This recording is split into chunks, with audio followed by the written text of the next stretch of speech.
remember the first time we met and you taught us how to, you taught us how to hand off knives. Yes. And because I had been taught, and now granted it was probably with a steak knife in my house, so it was probably my parents just going, please don't stab me, and this is how we're going to handle knives. Yes. But it was always like taught handle right towards the person out of respect. Because I've definitely had people hand me knives, blade, which is always scary.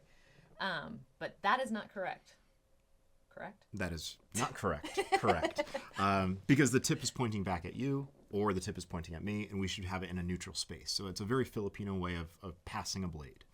So it's more like a handshake where the tip stays down as opposed to pointing I'm not back. Filipino. No, but you are part Asian, so I will say that you are an honorary Filipino. Okay. So blade down. Blade down, tip down. What are we doing? Okay, so crash course with knives, kind of going over like Knife 101. And I'm just going to go rapid fire with a whole bunch of stuff, and you've got a stick right there, which you'll see how to do that. So first thing, safety first, right, with knives. If you keep your hands on top of your thighs like this, there's no chance that you're going to cut your legs, right? So if you're teaching someone around the campfire, which I know you're often by the campfire, just have them put their forearms on their thighs.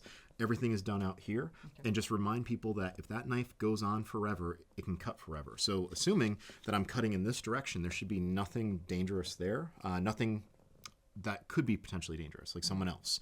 So even me being this close to you kind of weirds me out, but it's okay because you're cutting that direction, right? So now this is actually safe, and let's just go right into this. So first thing, when I tell people and teach people how to use knives, I always say pull the sheath instead of the knife.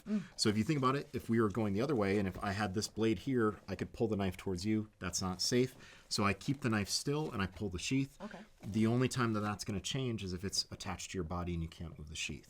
But in that case, just move away from people so you don't actually cut them. Again, forearms on the legs. And I'm going to show you a very rapid fire way of holding your knife, 6 different ways.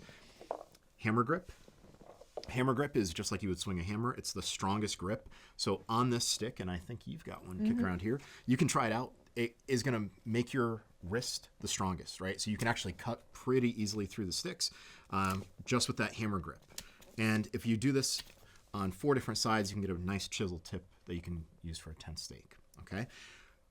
If you put your thumb on the spine, this is called a saber grip, and you can even use your other thumb just for fine work up by the belly of the blade. So you can take your 2 thumbs and push away from you like this, and that's called the saber grip. Like 2 thumbs. Your left thumb as well, right? So left and right is hard for me, remember? That's right. So you have left thumb and right thumb just pushing the blade through. It's not really a big motion. I got it. There you go.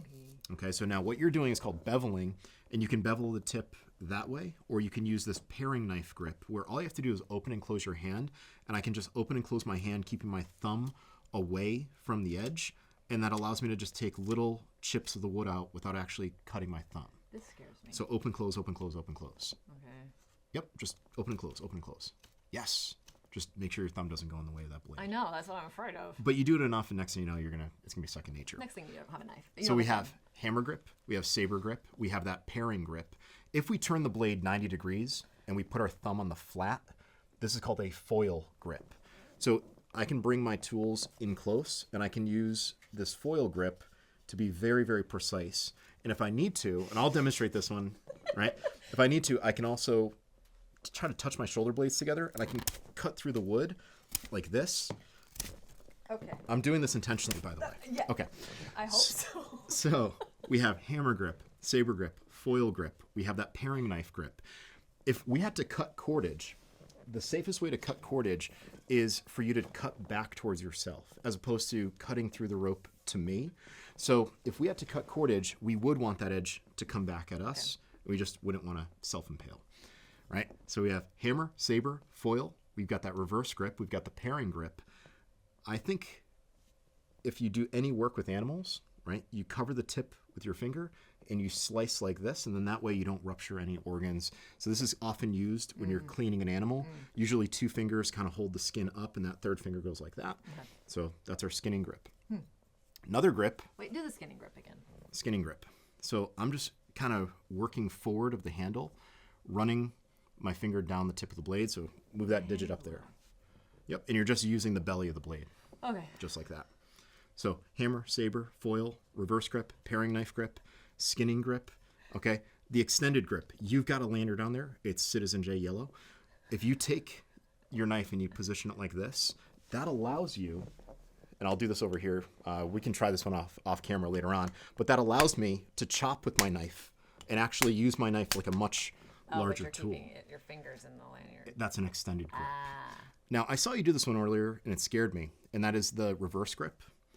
If you ever have to put your knife in something, which I don't recommend, a good safety rule is if your knife isn't in your hand, it should be in your sheath. If you do have to put your knife in something, always cap the butt of the knife like that. But what if there's a bottle opener? Oh, if there's a bottle opener, I would say put a bottle cap on top of it and then do it, or just get some tough mitts, and I think you'll be fine, which you're a tough gal. We've got hammer, saber, foil. You can do all sorts of stuff with your knife. These are called tri-sticks, and I'll have you work on one of these later on. And we teach these in our survival classes. You can do a chisel tip, a 90-degree angle, a reduced diameter, and all of them are designed to make tools. These are small travel-size versions. That's a mallet. Okay. You might use it maybe when you're processing firewood, right? Batoning the knife through the wood. Okay. This is a small digging stick, again, travel size. I know you spend a lot of time around the campfire. You might even create something that looks like this to hang your cook kit over the fire. So imagine this on both sides of the fire, and now you have an adjustable way of hanging your pot. Look at you. Yeah, you know, there's boil, there's simmer, there's keep warm. You know what I mean? It's like an oven gauge or a stove gauge. It really is. So these are called tri-sticks. It's a way of testing out your knife. But really what I want to impress upon you, that blade is a very capable blade. You can make so much if you know how to use your knife properly.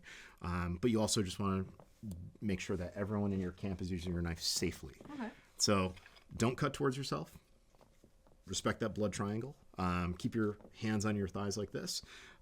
Understand all the grips, and just go out and test your knives. You know, we always joke and we say that, you know, branches like that, they grow on trees, you know, so you can practice over and over and over. But bottom line with your knives, know how to use them, know how to maintain them, know how to pass them safely, and they will serve you for many, many years in the field. Cool. Thank you. Fasten your seatbelt.